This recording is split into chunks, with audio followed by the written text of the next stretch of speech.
Ask almost anyone over 30 how the last few years have felt, and you will hear the exact same thing. Entire years seem to have folded into each other.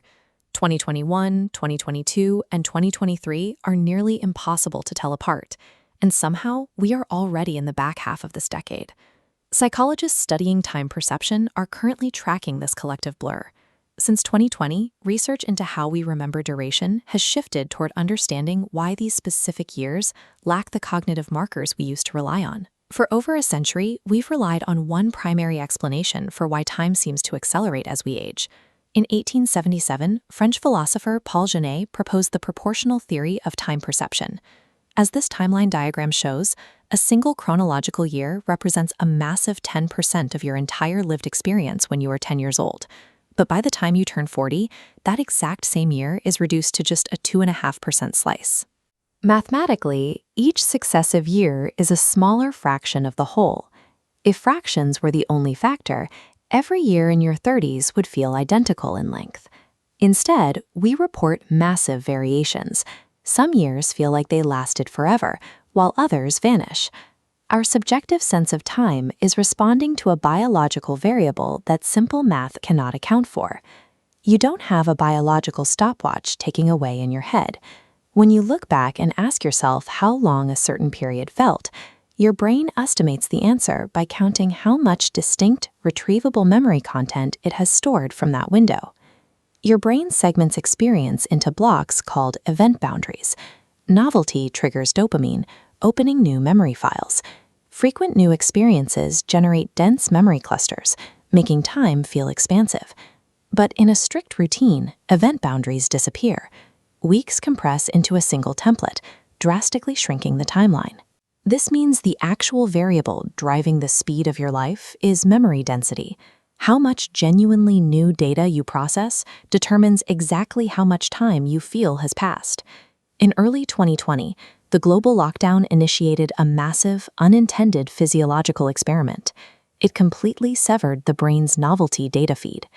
Time perception researchers noticed a strange contradiction happening in real time.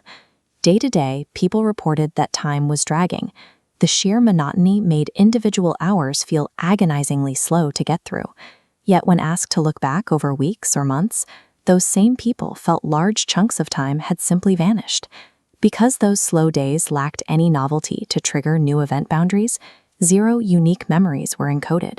Entire months collapsed into a retrospective blur because the brain's time estimation system had almost nothing to count. This was compounded by a neurological quirk known as the kappa effect, where the brain naturally interprets spatial distance as temporal distance. Confinement to a single room eliminated the physical transitions, like commuting or walking to a coffee shop, that usually serve as crucial time markers. The calendar year didn't suddenly accelerate. The lockdown actively starved the brain of physical and spatial inputs required to record time, creating a chronological void in our memory. The sensation of accelerating time did not reset to normal after the emergency orders lifted and lockdowns ended. For many, the conditions that collapsed novelty never fully reversed. The permanent shift to remote work established a chronically low novelty baseline. Removing the daily commute eliminated vital spatial transitions. We stopped moving through different environments and encountering varied human interactions. Even our social contact remained heavily screen-mediated. Our physical and cognitive footprint shrank to fit our living rooms, and for many, it never expanded back to its pre-pandemic size.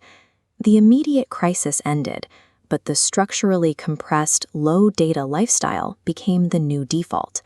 We have been living with internal clocks that are chronically starved of input.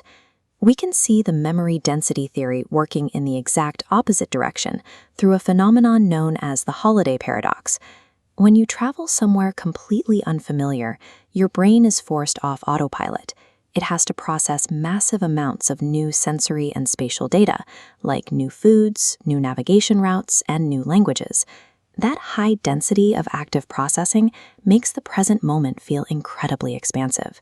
You can use this exact mechanism to restore memory density in your daily routine. Deliberately introduce small deviations into routine-heavy stretches of your life. Take a different grocery route. visit an unfamiliar neighborhood, or work from a new environment. These micro-deviations force the creation of new event boundaries. Treat the acquisition of new, complex skills as a deliberate strategy to slow down time.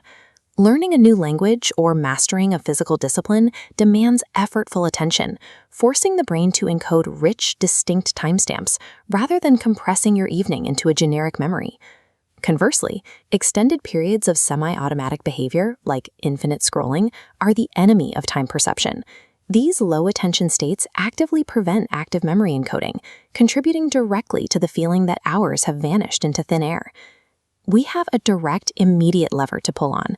By deliberately injecting novelty and variation back into our daily environments, we can force the brain's internal clock to hit record again and restore a sense of duration to our lives.